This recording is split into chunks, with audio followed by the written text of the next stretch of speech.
Bonjour, mon nom est Daniel Berger, bienvenue dans ma capsule quotidienne. La question qu'on me pose, oui ou non, est-ce que les inspecteurs en bâtiment peuvent retourner au travail? Je vous explique la petite historique là-dessus. Il y a 2 semaines, les gens de la construction ont pu retourner sur le travail pour finir les chantiers qui sont prévus de livrer pour le 31 juillet 2020. Et tout de suite après, les inspecteurs en bâtiment ont eu également la possibilité de retourner au travail pour uniquement les constructions livrables neuves au 31 juillet 2020. Toutefois, la semaine passée, on vient d'avoir un avis comme quoi ces mêmes inspecteurs en bâtiment peuvent dorénavant également faire des inspections en bâtiment sur les propriétés, ce qu'on appelle en revente, et non seulement les constructions neuves. Alors, qu'est-ce que ça veut dire? Il y a un paquet de gens qui avaient déjà une transaction en cours lorsque le confinement est arrivé et ils ont dû dire, l'entente entre les acheteurs et le vendeur, là, le délai de l'inspection, évidemment, il va passer. L'inspecteur ne peut pas venir dans la propriété faire l'inspection. Donc, on s'entend, monsieur le vendeur, madame l'acheteur, on pousse le délai après le confinement. On partira le fameux 4 jours, 7 jours qui était prévu à l'offre d'achat. Alors, le fameux délai, il arrive maintenant, il commence. Donc, lundi, le 20 avril, tic-tac, tic-tac, tic-tac, repart. Toutes les gens qui avaient des promesses d'achat en vigueur et, ça c'est super important, et qui vont prendre possession, qui vont notarier pour le 31 juillet 2020, pas sûr en octobre, novembre prochain, là. D'ici le 31 juillet 2020, les inspecteurs auront le droit d'aller faire une inspection sur ces promesses d'achat-là. À ce moment-là, depuis le temps qu'on est en confinement, probablement que le financement y est réglé, probablement que tout le monde a eu le temps de regarder les documents sans déclarer satisfait. Et puis, voilà, il reste juste l'inspection. Donc là, le 20 passe, si on avait mis 4 jours pour faire l'inspection, le 24, 25, l'inspection est faite et les gens ont 4 jours pour regarder les documents, etc. Donc, ça va bien se passer, ça va aller rapidement à partir du moment justement qu'on peut recommencer les inspections en bâtiment.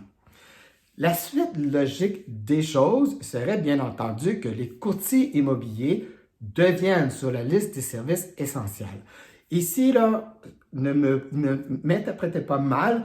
Ce que je dis ici n'est pas un reproche, loin de là. J'admets le travail de nos paliers gouvernementaux. Je suis à la lettre toutes les consignes de confinement. Je suis chez moi 24 heures sur 24. Je sors pour aller faire pisser mon chien. That's it. Je vous jure, en 3 semaines, j'ai sorti 2 fois faire l'épicerie. Alors, je suis vraiment respectueux et j'admets ce qu'ils font. Toutefois, la suite logique des choses, à un moment donné, se loger, je l'ai dit à maintes reprises, c'est un besoin essentiel. Alors, si la construction redémarre, si les inspecteurs peuvent aller au travail, il faudrait par la suite que également les courtiers immobiliers puissent faire leur travail, puissent mettre des propriétés sur le marché pour que les acheteurs puissent venir faire des visites et faire des offres d'achat, et non avec une condition de la visite. Évidemment, ils vont faire des offres suite à la visite parce qu'on va recommencer. Est-ce que la façon de faire des visites va changer? J'ose espérer. Pour ma pratique, par exemple, quand je représente un vendeur, je dis toujours en joke à mon vendeur, quand on fait une visite, je te mets dehors. Toi, la famille, le chien, tout le monde dehors. Et je ne serai jamais là lors d'une visite parce que je ne veux pas empêcher l'acheteur de s'exprimer avec son courtier qui le représente s'il aime ou pas la propriété. C'est évident que si le vendeur est là ou le courtier qui représente le vendeur qui est dans la cuisine puis qui check son cellulaire juste pour être présent, et l'acheteur n'ose pas s'exprimer à dire « Mon Dieu, que je l'aime la cuisine », mais le courtier ne pourra pas aussi bien représenter son client acheteur. Alors, selon moi, ça va devenir plus une pratique courante que les courtiers qui représentent le vendeur ne seront plus aux visites juste pour ouvrir une porte. Toutefois, on va donner accès au courtier qui a déjà qualifié au préalable, bien entendu, son acheteur, qui, eux, vont aller faire la visite uniquement avec leur acheteur. Et j'ose espérer que les courtiers autoriseront pas les acheteurs qui amènent la belle famille, les amis, etc. Viens voir, je vais en faire un condo. Si vraiment c'est un condo qui les intéresse, de faire une deuxième visite, il va avoir l'avis d'un ami, il fera une deuxième visite juste avec l'ami. C'est normal, il y a des choses qu'il faut comprendre. Alors, moi, je vois ça d'un bel œil. Je trouve que toutes les choses avancent bien, toutes les choses sont faites de façon respectueuse. Et bien entendu, je serai le premier à voir sur la liste des besoins essentiels, les courtiers immobiliers pouvoir s'ajouter. Ceci étant dit, il se passe des transactions immobilières présentement. Je l'ai dit à maintes reprises, il se passe des transactions immobilières. Juste pour vous dire, mon équipe, on a fait 3 offres d'achat la semaine passée. C'est pas une, pas deux. 3 offres d'achat.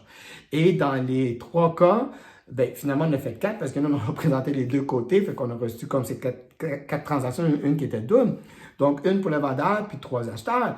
Fait qu'imaginez l'opportunité que les acheteurs ont présentement de faire une offre et de ne pas être en compétition avec tous les autres acheteurs qui auraient eu, en temps normal, un intérêt pour cette propriété. Alors, à ce moment-là, on dépose une offre, on peut être beaucoup plus au diapason de la valeur du marché, sans être en compétition, comme je viens de dire. Les délais, on n'est pas stressé ou quoi que ce soit. On peut le mettre conditionnel à partir du moment, là, une visite dans les 2 jours suivant le confinement. On essaie très serré, on est très sérieux dans nos démarches pour nos acheteurs, puisqu'on a déjà qualifié nos acheteurs. Le financement se fait, on regarde les documents. Le jour qu'on lève le confinement pour les courtiers immobiliers également, qu'on puisse faire des visites, on met toujours, comme je disais, un délai très serré. Alors, ça va super bien se passer et nos acheteurs vont être très avantagés. Et les vendeurs qui doivent vendre, s'ils ont accepté l'offre, c'est ce qu'ils sont heureux là-dedans, c'est qu'ils sont soulagés, parce qu'ils imaginent la journée que le confinement finit pour les courtiers immobiliers, en 2-3 jours, ma transaction va être conclue. Même pas de visite ou quoi que ce soit, je n'aurai une à faire. C'est merveilleux également pour tout le monde. Alors, c'est du positif. On est dans la bonne direction. Je crois que le marché immobilier va faire son chemin. C'est certain, je l'ai dit aussi depuis maintes reprises, il y a des ajustements qu'on va faire, des façons de changer. Il y a comme une correction qui va se faire entre-temps. On est actuellement un marché de vendeurs. À la limite, est-ce qu'au Pisé-là, on va être un marché équilibré? Ça va être que bon également en bout de ligne. Alors, je vois ça de bon oeil. Je suis vraiment content de voir qu'est-ce qui se passe présentement. Je suis très encouragé, très positif. Et si j'ai un conseil à vous donner, à vous, monsieur et madame le vendeur, à vous, monsieur et madame l'acheteur, il est plus que temps d'appeler votre courtier immobilier parce qu'il est plus que temps de faire une transaction immobilière, que ce soit mettre votre propriété à vendre ou que ce soit de déposer une offre sur une propriété qui est déjà sur le marché. Alors voilà, si vous avez apprécié, 2 choses que je vous demande.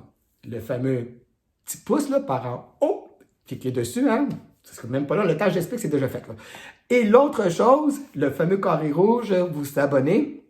Au moment de faire ma capsule, j'étais rendu à 195 abonnés. C'est certain que j'aimerais ça d'ici lundi soir, le temps que je poste ma vidéo lundi, d'être rendu à 200. Maintenant, ça serait toujours le fun de voir le beau chiffre 200. J'en serais extrêmement reconnaissant parce que mon but en arrière de ça, c'est de dire à YouTube, ben, j'existe parce que je veux partager cette information-là le plus possible avec le plus de gens possible.